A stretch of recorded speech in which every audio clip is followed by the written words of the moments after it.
Seguimos en nuestro viento sur, como todos los fines de semana, y como adelantamos hace un ratito, el G20 es el tema excluyente de este fin de semana, sin ninguna duda. Vamos a hablarlo vamos a analizar este G20 con Pablo López, sobre todo desde la mirada económica.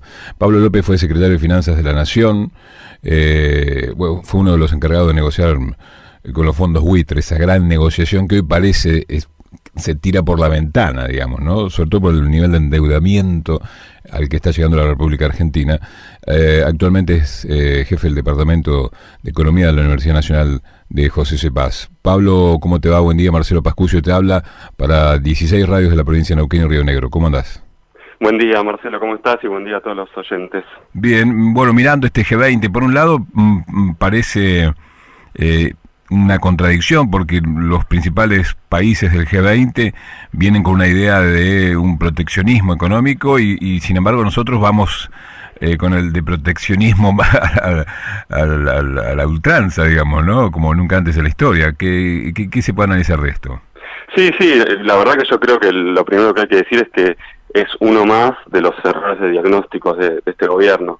Yo creo que el gobierno de Macri creyó que iba a llegar a este G20, esta cumbre de presidentes, para celebrar la, entre comillas, inserción de Argentina en un mundo neoliberal, y con una Argentina en crecimiento y pujante, digamos. Sí. Y la verdad es que llega, como vos decís, tratando de insertarse a un mundo que en realidad está fragmentado, proteccionista, como decís vos, con una visión totalmente distinta por parte de Argentina, y además con una Argentina absolutamente en crisis en términos económicos y sociales. Así que yo creo que es uno más de esos errores de diagnóstico de los que ya estamos muy acostumbrados, lamentablemente, con este gobierno.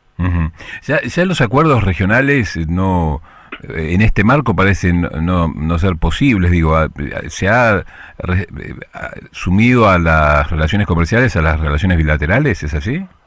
Y lo que yo diría es que lo que está en crisis es lo que yo le llamo el multilateralismo, digamos, ¿no? Esta idea de países absolutamente abiertos a los flujos comerciales, sobre todo eso con la llegada de Trump a la presidencia, y bueno, y lo que estamos viendo ahora con la guerra comercial con China, con lo cual bueno, ya se rediscutió también el acuerdo entre Estados Unidos, Canadá y México con la renegociación del NAFTA. Yo diría que lo que está pasando es que se está reconfigurando el tablero de relaciones comerciales, y en esa reconfiguración claramente juegan un papel importante las relaciones bilaterales, como vos decís. Los bloques regionales en ese contexto están, es verdad, bastante devaluados, por decirlo así. Y eso ocurre también con el Mercosur. Claro. Que Macri lo usó solamente como una plataforma para hacer un acuerdo de libre comercio con Europa, y que fue otro de los fracasos de este gobierno. No se llegó a ningún puerto, y ahora Macron en estos días lo vino a confirmar, que ese acuerdo está muy empantanado. Esta Argentina de hoy, ¿qué puede conseguir? ¿Puede conseguir, por ejemplo, más préstamos para seguir pagando la deuda? ¿Qué puede conseguir del G20? Sí. En general. Sí, no, la verdad que yo creo que la presidencia argentina del G20 es una oportunidad perdida, digamos, ¿no? Porque es cierto que no es menor, no es un dato menor, es importante que Argentina sea presidente del G20, pero es importante en cuanto uno pueda plantear una agenda, claro, que responda a los intereses, tanto nacionales, y ahí sí vamos, a lo regional, y a y también en términos de bloque de países en desarrollo. Digamos, el G20 tiene una representación de países de diferentes niveles de desarrollo, y Argentina es un país en desarrollo, no es un país avanzado, ya lo sabemos, es un país sudamericano, con lo cual eso no son datos menores, el hecho de que el G20 se esté realizando en Argentina, en un país en desarrollo, en un país latinoamericano. Sin embargo, Argentina, que al ser presidencia tiene la capacidad de fijar agenda, o influir por lo menos, bueno, no dio ninguna disputa, sino que fijó una agenda que es una agenda muy similar a la de los países en desarrollo, claro, con temas muy lavados, como el futuro del trabajo, cuando lo que creo que hay que discutir es el presente del trabajo, sobre todo en Argentina, con tasa de desempleo creciendo. Claro. Entonces, Digo, Argentina no se plantó para poder discutir realmente qué necesitan los países en desarrollo para poder avanzar en sus niveles de vida, y por lo tanto yo creo que a lo único que puede aspirar es a ser un buen anfitrión, digamos, ¿no? Que es algo absolutamente superficial.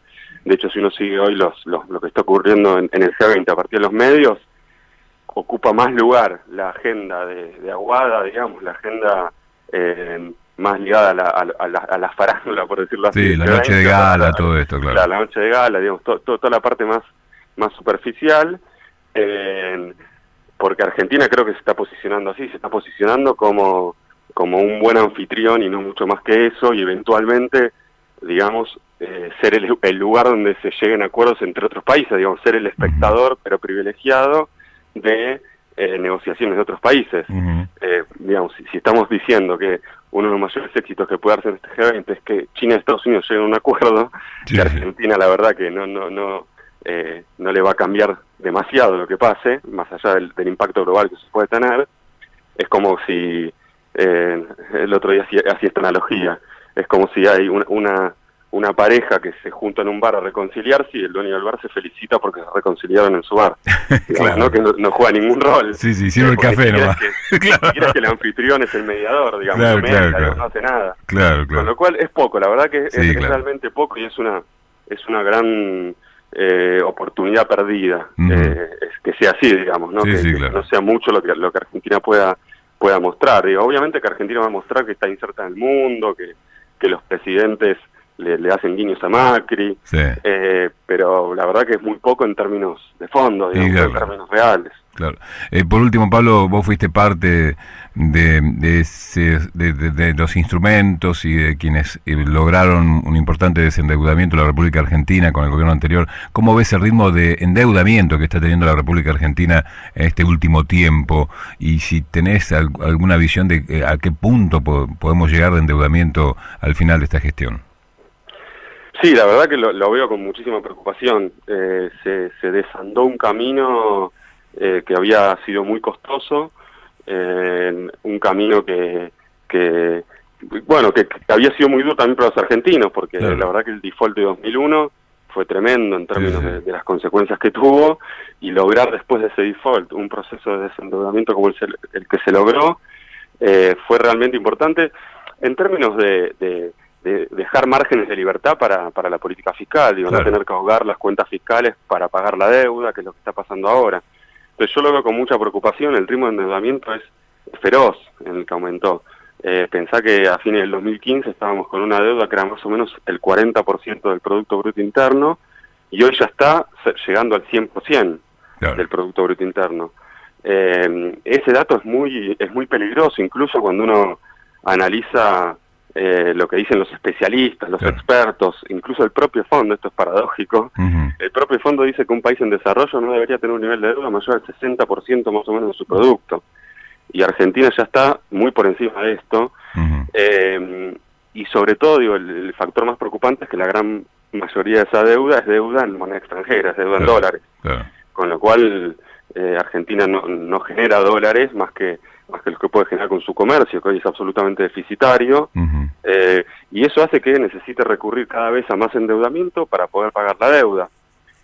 Argentina se puso un objetivo de déficit cero para el año que viene, pero ese déficit cero es déficit antes de pagar los intereses de la deuda. Cuando uno le sume los intereses de la deuda, el déficit no va a estar en cero, ni mucho menos, sino que va a tener que usar gran cantidad de recursos para pagar la deuda. Que es algo que no pasaba desde la década del 90, que se tienen que destinar como el 15% de los ingresos del fisco para pagar la deuda. Eso va a pasar el año que viene. Con lo cual yo, de vuelta, lo veo con mucha preocupación. Me parece que el ritmo de endeudamiento puede seguir creciendo, porque Argentina entró en un momento en el que depende de que le sigan prestando. Con lo cual no es que se va a detener y puede iniciar una fase de estabilización o de bajar un poco el ritmo de endeudamiento. Depende de que le sigan prestando, porque no hay una política tampoco productiva que le permita a Argentina generar más dólares. Entonces, de vuelta, la verdad es que lo veo con mucha preocupación y el país que deja, ¿no? y el país que deja, exactamente, Claro, la herencia, claro. digo, porque el FMI es el único que ahora le está prestando a la Argentina, y ya anunciaron que para el año que viene van a prestar lo que hace falta para pagar la deuda. Claro. Pero el tema es que pasa en el 2020. Claro. Ahí va a venir la pesada herencia, de verdad, que va a ser, la verdad que va a ser muy muy dolorosa. Obviamente que yo no quiero que pase nada malo, No, claro. pero la verdad es que uno ve esta situación cíclica que se repite, de ciclos de sobreendeudamiento que terminan en crisis, que no son, digo, terminan afectando al conjunto de la población, y la verdad que no es nada grato. Pablo, gracias por este ratito con Viento Sur, con esta parte de la Patagonia. No, muchas gracias a ustedes y un saludo para todos por allá. Un abrazo.